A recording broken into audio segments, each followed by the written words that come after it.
Hello everyone, my name is Jeff Rolka. Thank you for checking out my video. We are going to put the fun in fundamentals. We're doing a series, I'm doing a series on the fundamentals of a singing practice. Today it's airflow. I have 4 exercises that we're going to work through. You can use these as practices, but stick around to the end because I'm going to talk to you about how you can take these ways of practicing and apply them to your songs to get more of a benefit from the songs, from the practices in the context of your songs. I'm going to talk a little bit more in this video than I might normally, but I still want to say thank you to those of you who have chosen to subscribe. A big thank you to my Patreon supporters. And those of you who are now members of the channel, thank you. I really appreciate it, and I always look forward to seeing the little lava lamps pop up next to your user IDs. It's super cool. The first exercise that we're going to talk about today is just a hiss. It doesn't actually have any pitch along with it, but there are 3 main things to look for. The attack, when you begin to sing it, the sustain of the hiss throughout the duration of the scale. Again, there's no pitch, but we're going to use a scale to keep time. And the release. It should release right on the mark, as opposed to any of the other things that one might do, like have a kind of fade out or decay. We don't want any of that. We want it to start in a timely fashion. We want it to be sustained, and then we want it to end very succinctly. So it would sound like this.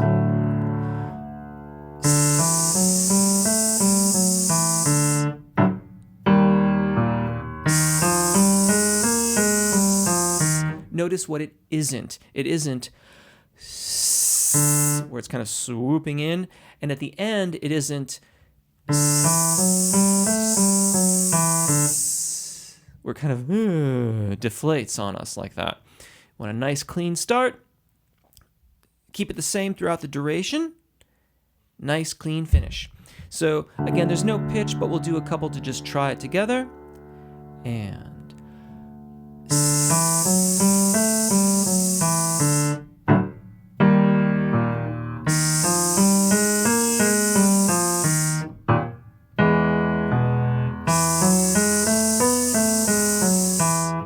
then when you're doing these practices, give yourself a short little break. We want our technique to be fully energized when we are doing it. So short little sets, short little break. Let's keep going.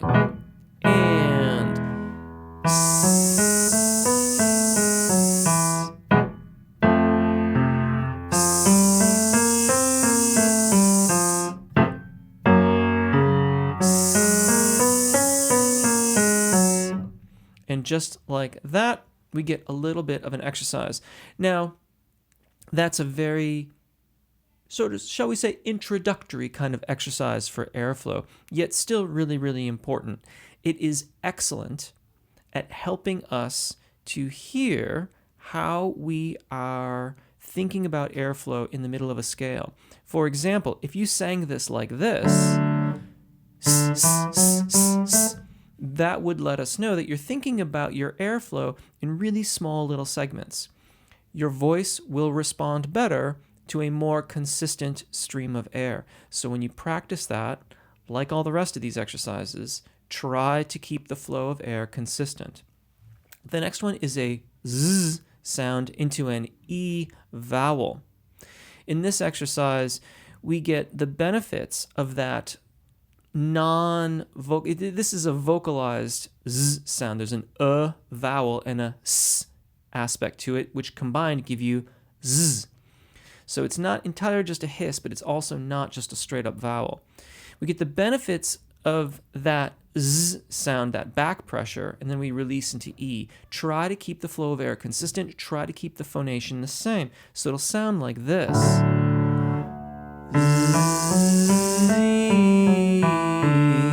One more time.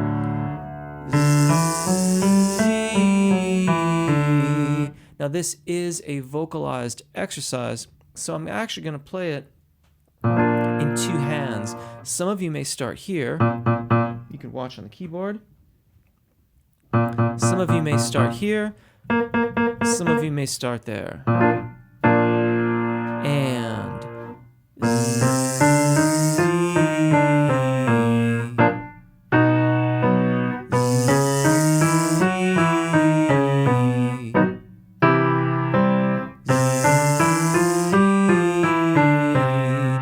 with all of these exercises, when we're new to them and we are primarily working on the flow of air, keep them in a comfortable area of your voice. This allows you to practice the technique without concerning yourself with registration events or high notes or anything like that. Keep it comfortable and expand as you gain familiarity. Again here, and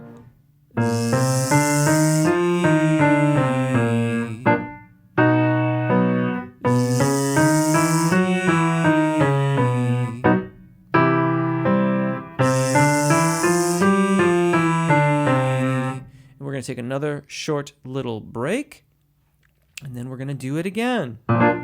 And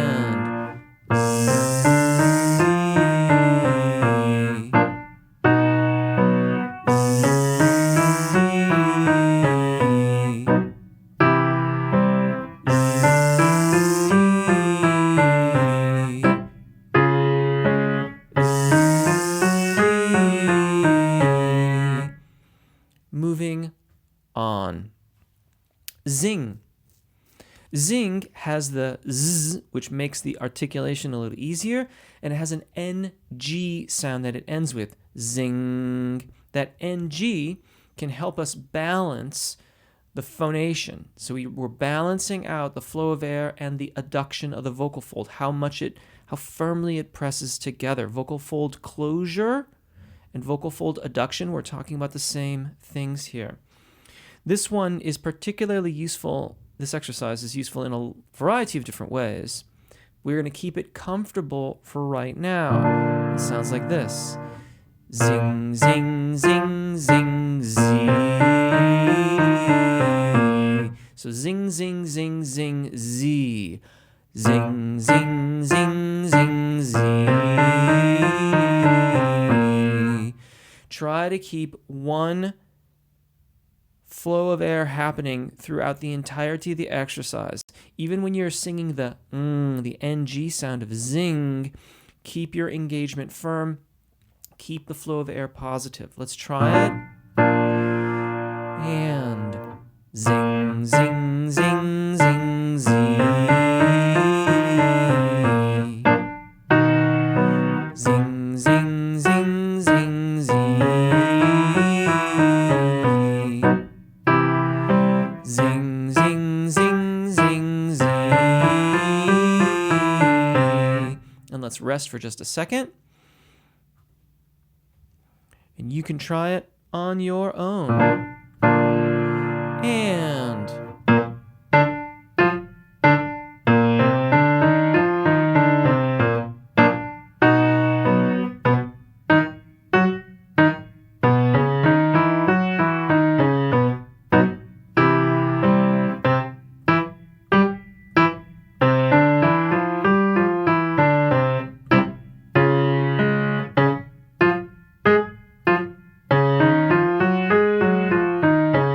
take a short breather,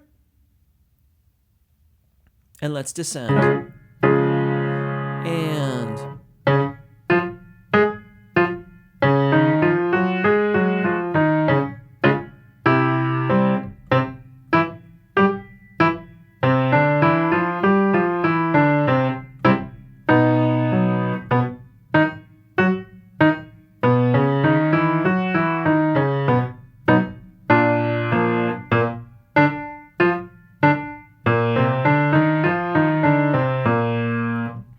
And finally, what video that talks about singing and airflow would be complete without a lip trill? But we're going to take it in parts. So I know I said there were 4 exercises. This might count as 5. Because a lot of folks have a difficult time just getting the lip trill started. And I am here to suggest to you that this is a very good indicator about how you are sustaining your airflow throughout the duration of the exercise. This will have a dramatic impact on your singing. If you look at this and find out that it's the case and you work on it, it will have a dramatic impact. But let's just deal with the lip trill for a second without the worry about singing or phonation or anything like that. For starters, just see if you can take a breath and then press your lips together and flap them. Like that. And it doesn't have to be like this is obviously not very musical. It's really kind of ridiculous, but this is just to show us that we can actually flap the lips. Now, if you're doing that, take your thumb, your middle finger, put it in the corners of your mouth, and gently, and this is super gentle, just a little squeeze there. And what this will do is it will help you keep your lips together and allow you to drop your jaw. So, a little squeeze, but then bring the jaw down and see if you can flap your lips again. Right? So, a little squeeze, dropping my jaw.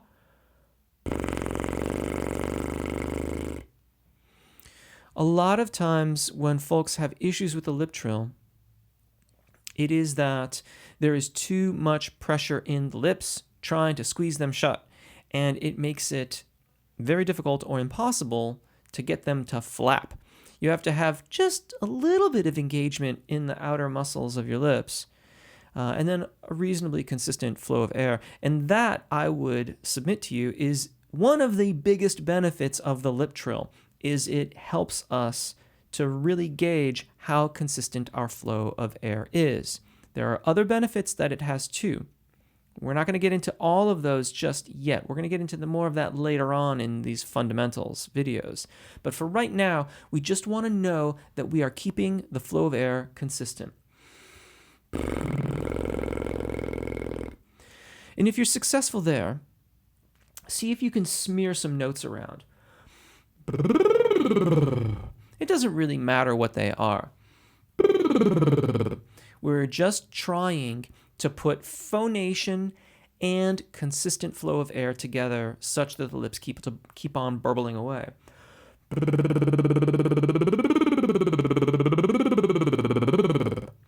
Your priority in this exercise is the lips. We want the lips to keep burbling. That is of more importance than whether or not you get a specific note at this stage, or a smear of notes, or they go high and low, or any of that stuff. None of that is as important as keeping the lips burbling. Now, we're going to put a scale with the lip trill. And for those of you that can do the lip trill, that's great. This will be very easy. For those of you that have been able to do maybe stage 1 of this lip trill introduction, or stage 2, or maybe stage 3, this still may be challenging, and you may have to just get comfortable with stages 1, 2, and 3 before moving on to the scale. That is normal. These things take practice. Our operative verb is to play, and as musicians, we are going to be in process for as long as we are musicians. We're never done. So if stage 1 you were successful, great. Work at stage 2. If you were great up to stage 2 but not stage 3, fine. Work stage 2 to 3. You'll get there. But for those of you that can sustain it, we're going to try a scale. I would submit to you that in the beginning stages, the lips burbling remain the priority. Getting that consistent airflow is really, really important. It's super crucial for us. So even if you're missing the notes right now, you might have to work towards getting the notes and the lip trill. That's okay. That's what practice is for. Keep the lips burbling. That has a future.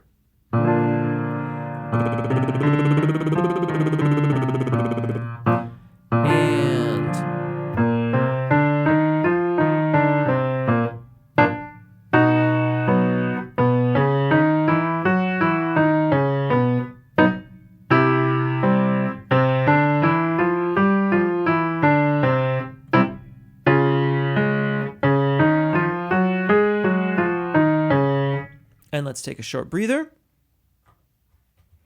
and do it again.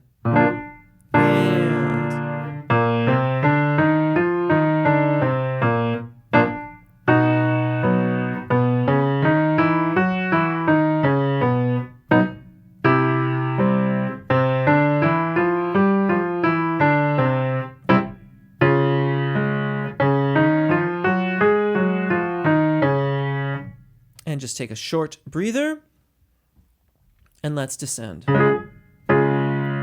And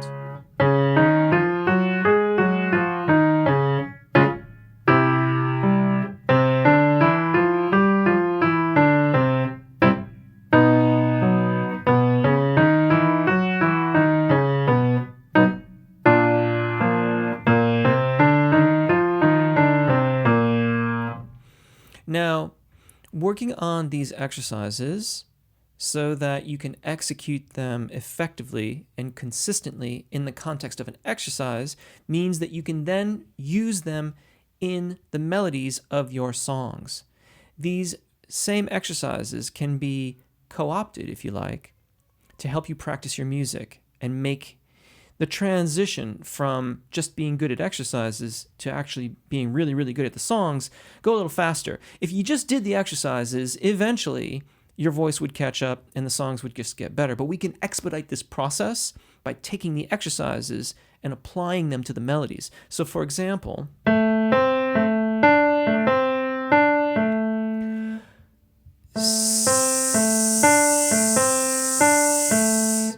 consistent hiss, consistent articulation, consistent release. I've maintained it throughout the duration of the melody.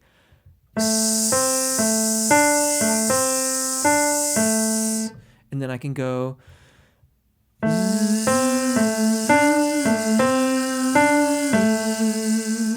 Or I could choose a spot where I want to release to E.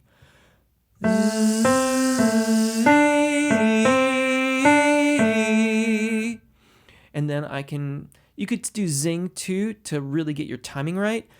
Zing, zing, zing, zing, zing, zing, zing, zing. That will help you get your rhythm really dialed in. Zing, zing, zing, zing, zing, zing, zing, zing. And then finally,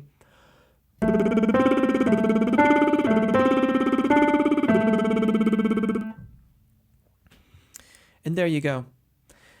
As always, I hope this helps. You may find that some of the exercises go really well for you and others are more challenging. You might have to spend some time with the exercises that are easy for you and then practice the ones that are more challenging. But I promise you, if you work on your airflow, it will have a dramatic improvement on virtually every aspect of your singing. And there is no better time to start that practice than right now. And it absolutely belongs as part of these fundamentals of every beginner, intermediate, or advanced vocalist. Airflow is the fundamental that supports the whole house that we're building here. So I do hope this helps. Thank you again if you've chosen to subscribe. Big thank you to my Patreon supporters. Truly appreciate the support. A big thank you to my YouTube members. I really appreciate your support as well. And until next time, thank you so much. Have a lovely day. Take really good care of your voices. Enjoy singing, and hopefully we'll see you again. Bye.